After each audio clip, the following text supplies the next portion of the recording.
Boa noite, meus queridos. Nós tivemos um pequeno problema com a internet, mas que a graça e a paz de nosso Senhor Jesus Cristo, ela venha e invada o seu coração, a sua casa, a vida de todos aqueles que estão nos assistindo através desta live.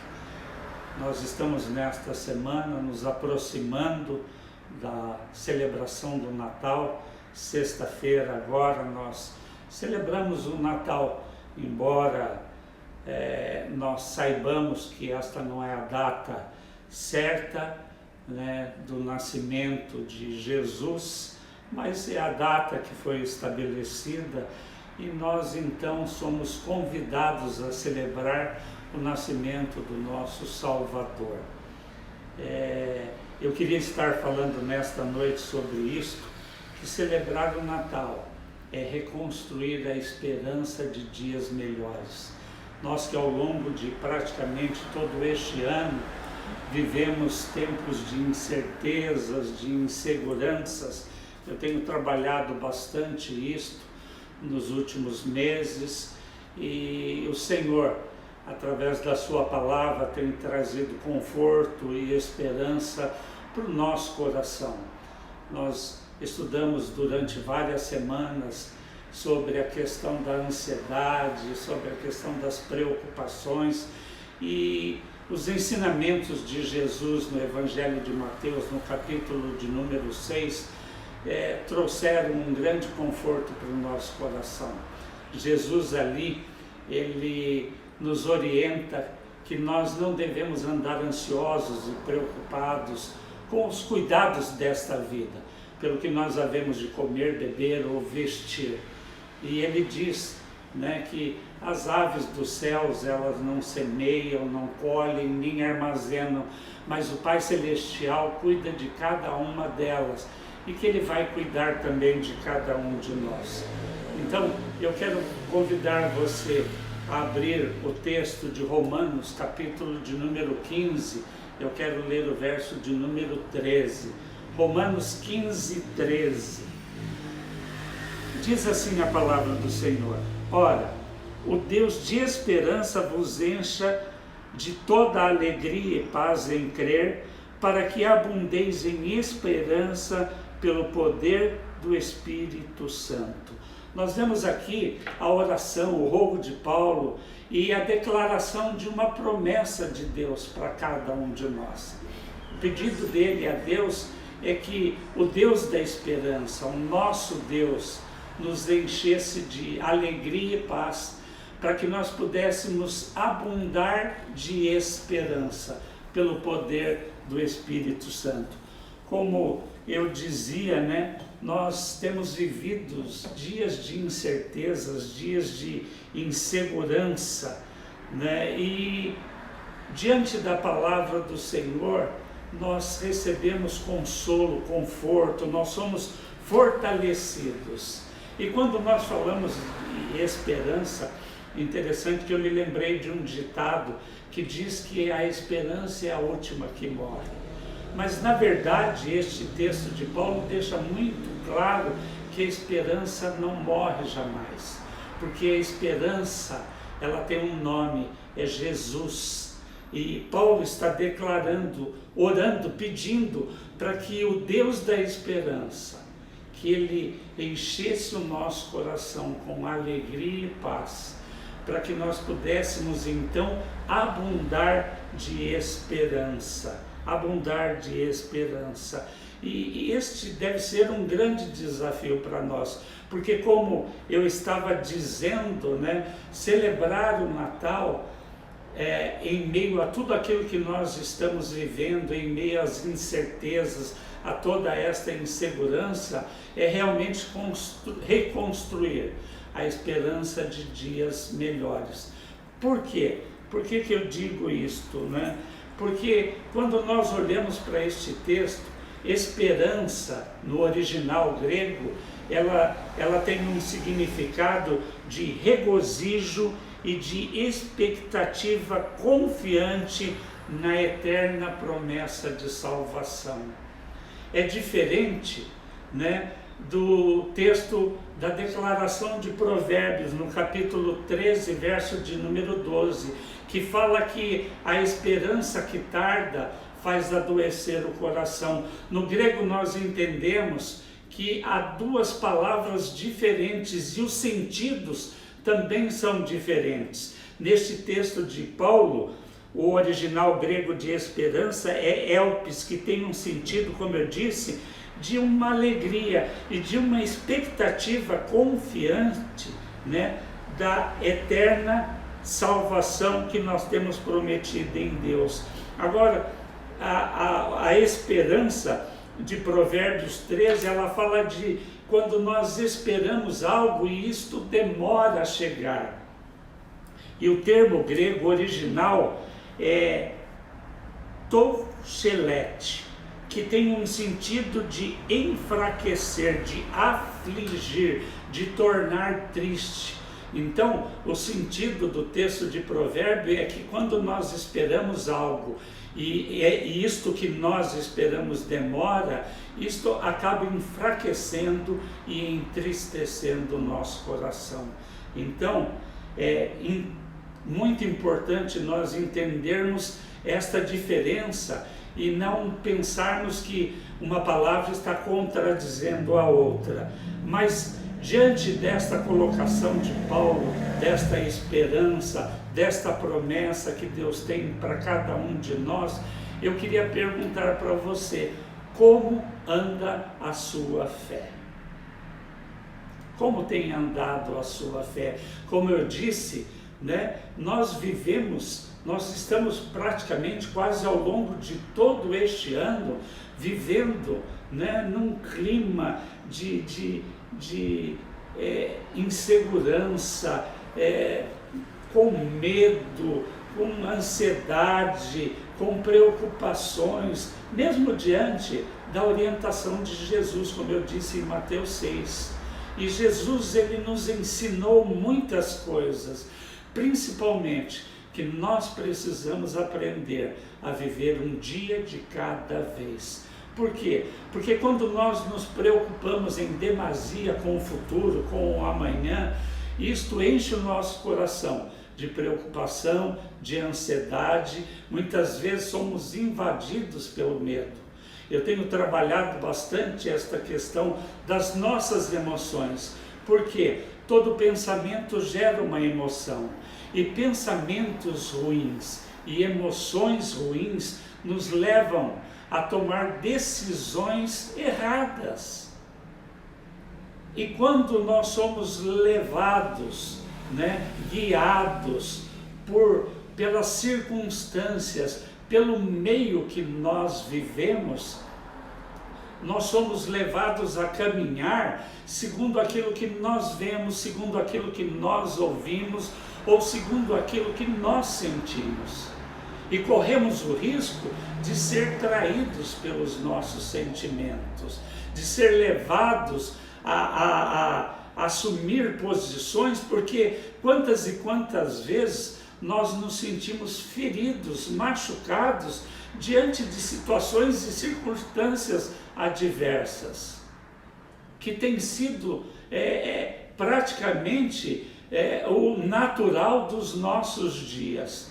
Mas o grande perigo de tudo isto é que quando nós somos guiados por pensamentos e por emoções que nos levam a fazer escolhas erradas, muitas vezes em momentos nós nos sentimos muitas vezes injustiçados e somos tomados pela nossa justiça própria, quando a própria palavra nos orienta que Deus é quem é o justo juiz, que nós não podemos tomar ou querer fazer justiça com as nossas próprias mãos, porque quando nós agimos assim, nós vamos ser levados, ser tomados justamente por uma desesperança.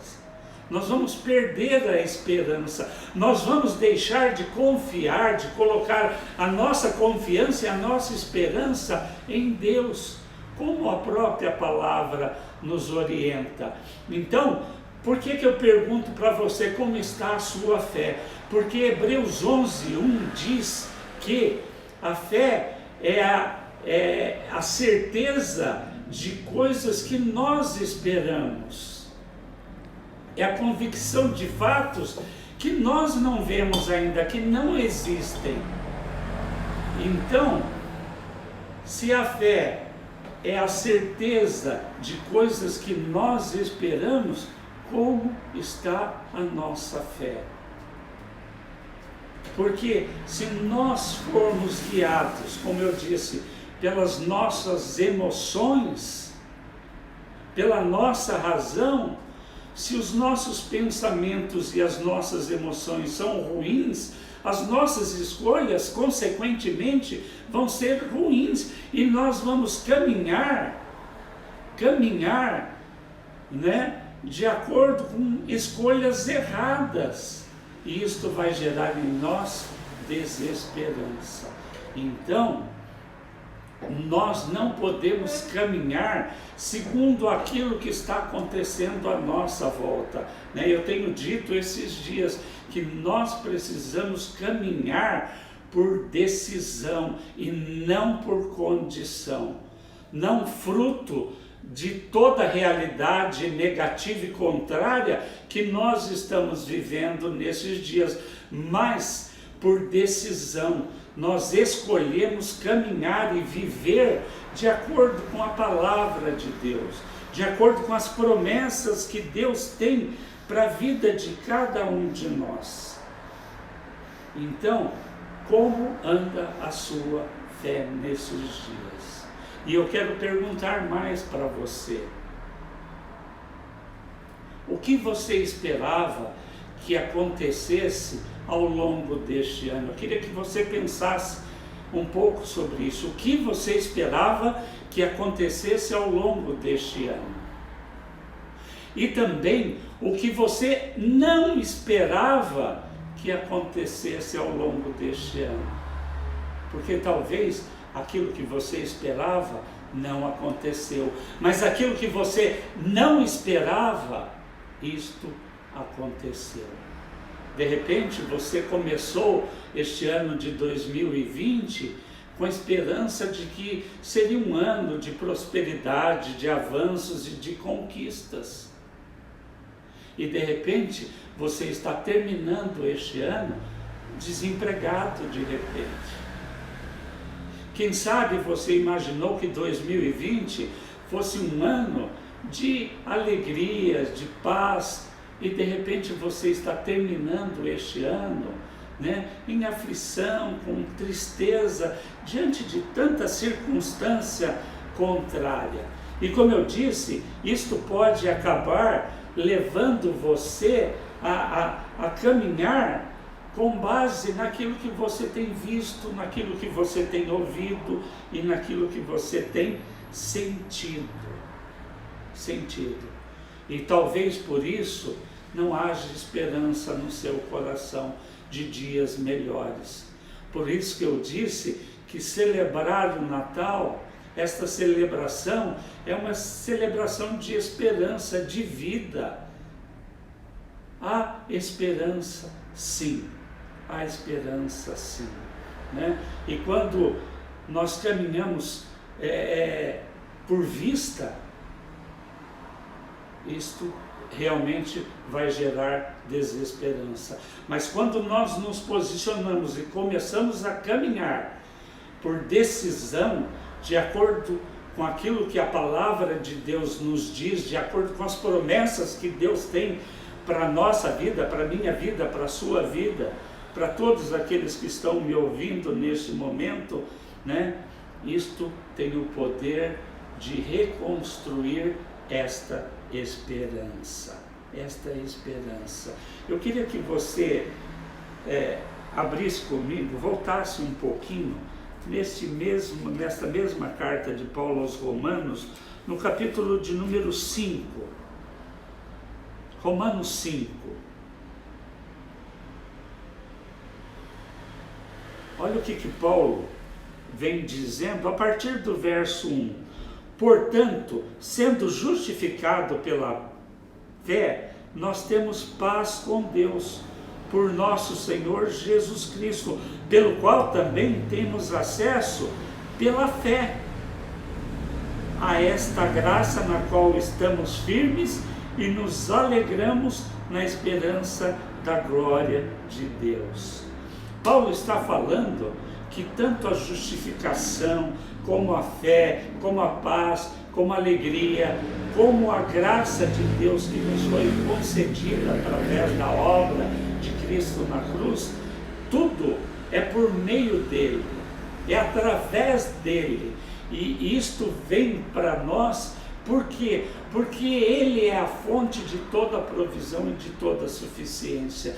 Tudo aquilo que nós precisamos para viver uma vida plena e abundante está nele, é através dele. Paulo deixa muito claro isto. Mas olha o que ele diz no verso de número 3. Ele diz assim: e não somente isto, mas também nós nos alegramos nas tribulações, né? O Evangelho é loucura essa declaração de Paulo. Ele está dizendo: olha, você precisa se alegrar nas suas lutas, nos seus sofrimentos. Por quê? Aí ele vai dizendo, porque o sofrimento, ele vai produzir paciência. E a paciência, ela vai produzir um caráter aprovado. Isso significa que nós, através da obra de Cristo, vamos nos tornar moralmente corretos. E esta aprovação de caráter diante de Deus, ela vai criar, vai produzir em nós esperança. Esperança. Então, fica muito claro para nós, né, que Deus, ele usa todas estas adversidades, todas estas situações contrárias para trabalhar na nossa vida, na minha vida, na sua vida, para aperfeiçoar uma boa obra que um dia ele começou na vida de cada um de nós. É o que o mesmo Paulo declara na carta aos Filipenses, no capítulo 1, verso de número 6. É uma promessa de Deus para nós, para mim e para você, de que aquele que começou em você uma boa obra, ele mesmo vai completá-la.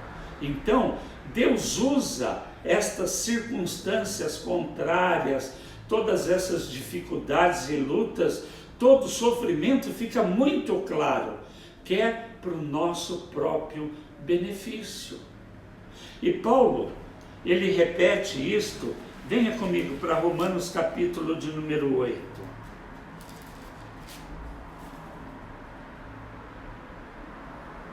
Verso 28, olha a declaração que Paulo faz aqui. Ele diz assim: e sabemos que todas as coisas contribuem juntamente para o bem daqueles que amam a Deus, daqueles que são chamados de acordo com o seu propósito.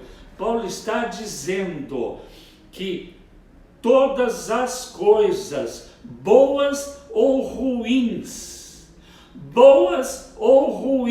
todas as coisas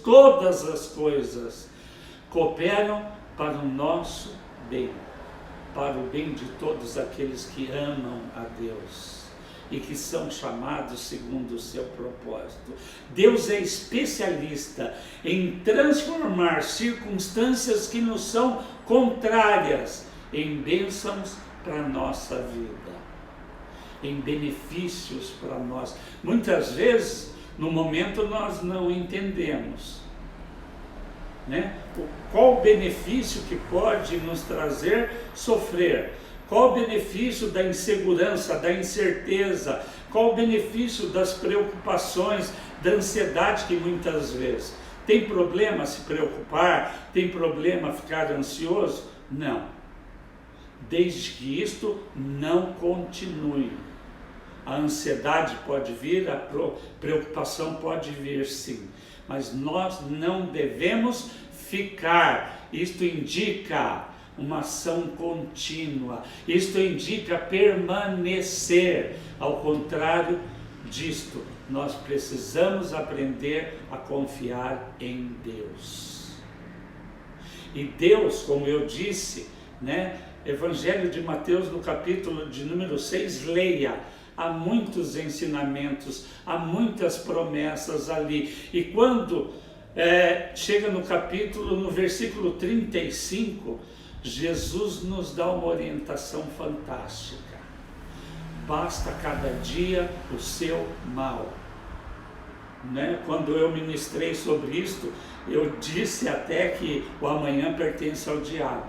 Na realidade, a gente sabe que o Senhor do tempo é Deus. Mas a preocupação com o dia de amanhã, isto só produz coisa ruim em nós. Isso só traz preocupação, ansiedade, isso traz medo, pânico.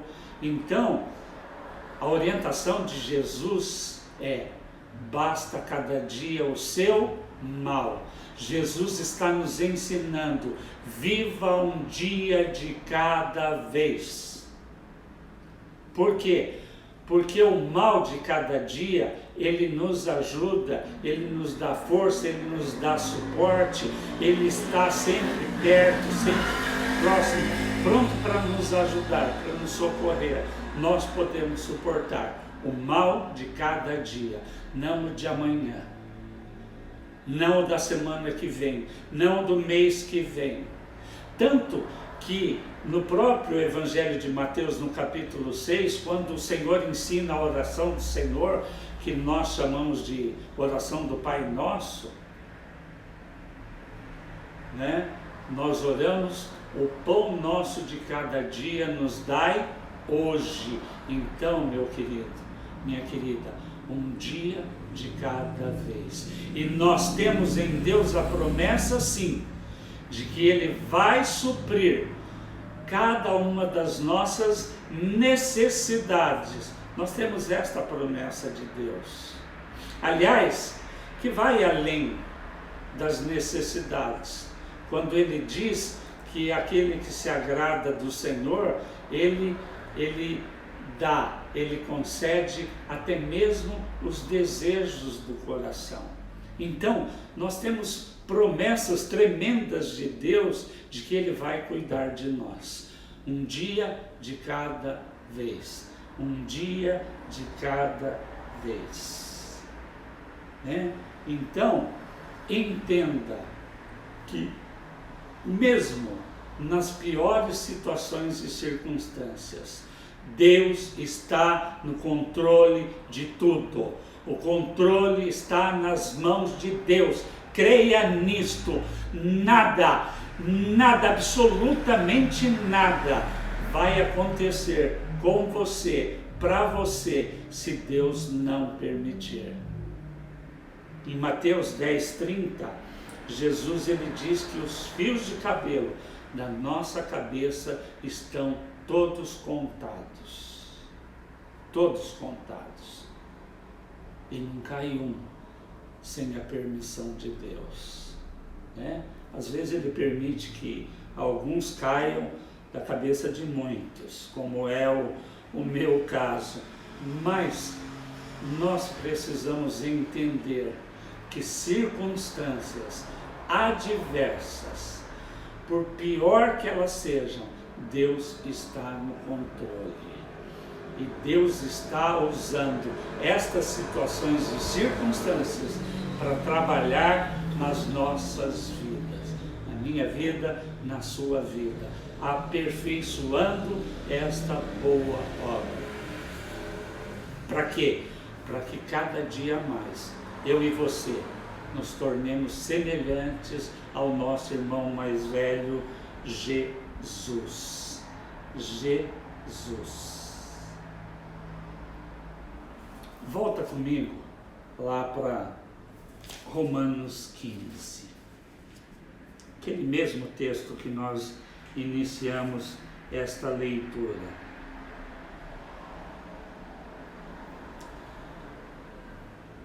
a oração de Paulo, o pedido de Paulo, era que o Deus da esperança, algumas versões falam de toda a esperança, que Ele nos enchesse com toda alegria.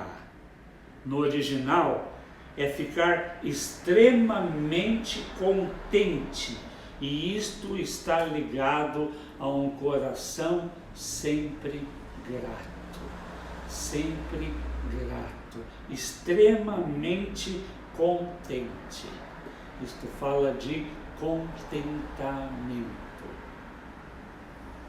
Né? Eu posso não ter tudo aquilo que eu desejo, eu posso não ter tudo o que eu amo, mas eu amo tudo o que eu tenho.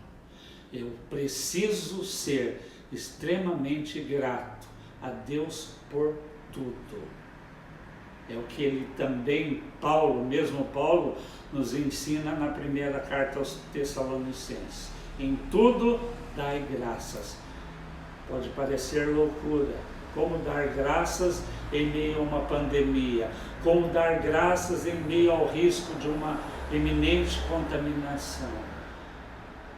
Eu e você estamos hoje, eu aqui e você aí na sua casa, bem pela graça de Deus, por causa das misericórdias, porque Ele tem promessas para a sua vida, porque Ele tem cuidado de você e vai continuar cuidando, mesmo que este vírus nos alcance. Assim mesmo, Ele vai estar cuidando de nós, né? Pela graça e misericórdia de Deus, essa vacina está chegando, mas eu creio, né? Eu creio, pelas minhas projeções, que esta situação de cuidado, de prevenção, eu acho que ela ainda deve se estender até pelo menos a metade do ano. Então nós precisamos sim continuar nos cuidando, nós precisamos sim usar de todos os cuidados e de toda a proteção, né? Mas entendendo que Ele tem cuidado de nós, Ele tem nos sustentado, nos protegido, nos livrado e Ele tem nos guiado. Então, nós precisamos entender que o desejo, a promessa, a oração de Paulo é para que você possa ser cheio ainda nesta noite de toda alegria e de toda paz que vem da parte de Deus, que não é circunstancial, vem de Deus. E que você, abundando desta alegria e dessa paz, você possa abundar ainda mais de esperança, ter esta confiança, esta certeza, esta convicção, esta garantia de salvação que nos foi concedida através de Jesus Cristo. Amém, querido? E por último, eu queria que você viesse comigo para Isaías capítulo de número 9.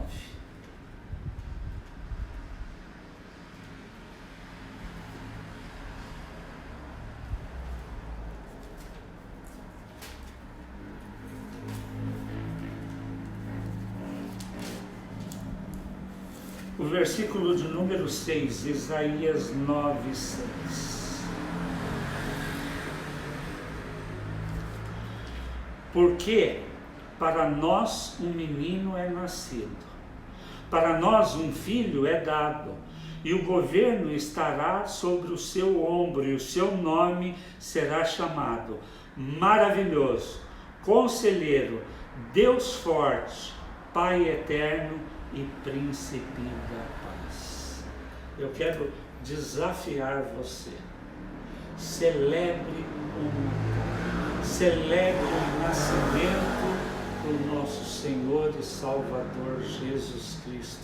Celebre a vida, celebre a esperança.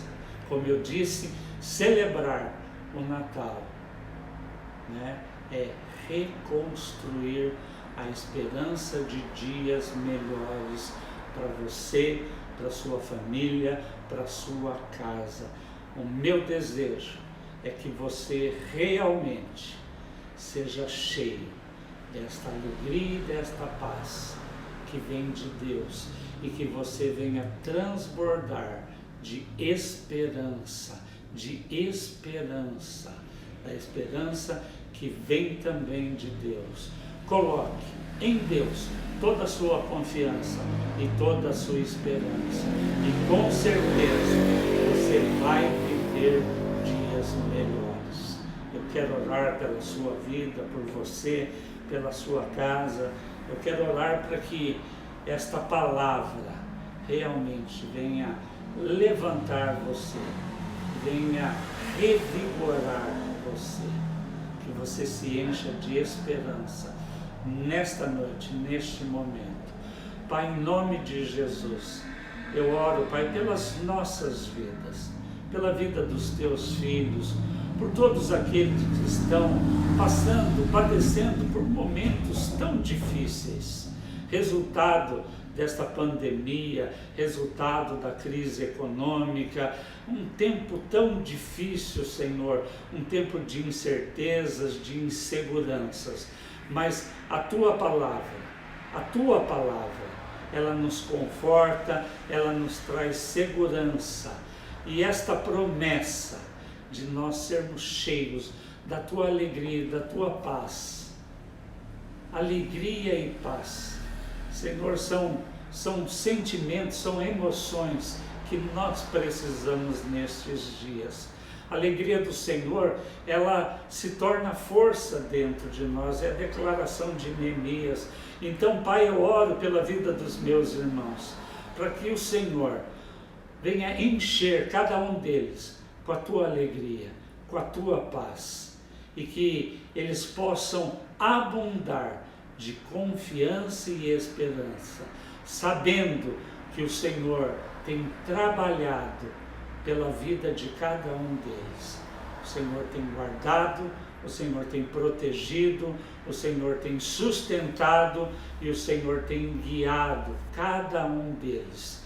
Então, nós queremos renovar, Senhor, o nosso compromisso de viver pela fé, crendo na Tua palavra e nas Tuas promessas.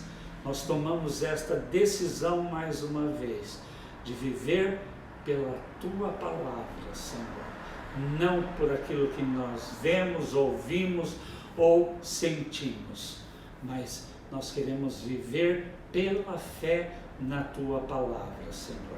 Em nome de Jesus, eu quero abençoar a vida de cada um daqueles que estão me assistindo nesta noite.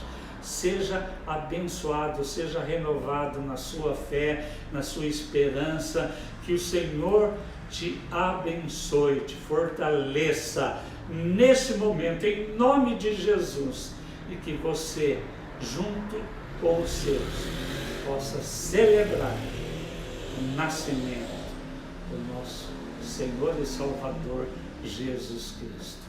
Um Feliz Natal para você e para toda a sua casa, para toda a sua família. Deus abençoe, uma semana de muitas vitórias, avanços e conquistas nele, em nome de Jesus. Amém. Deus abençoe.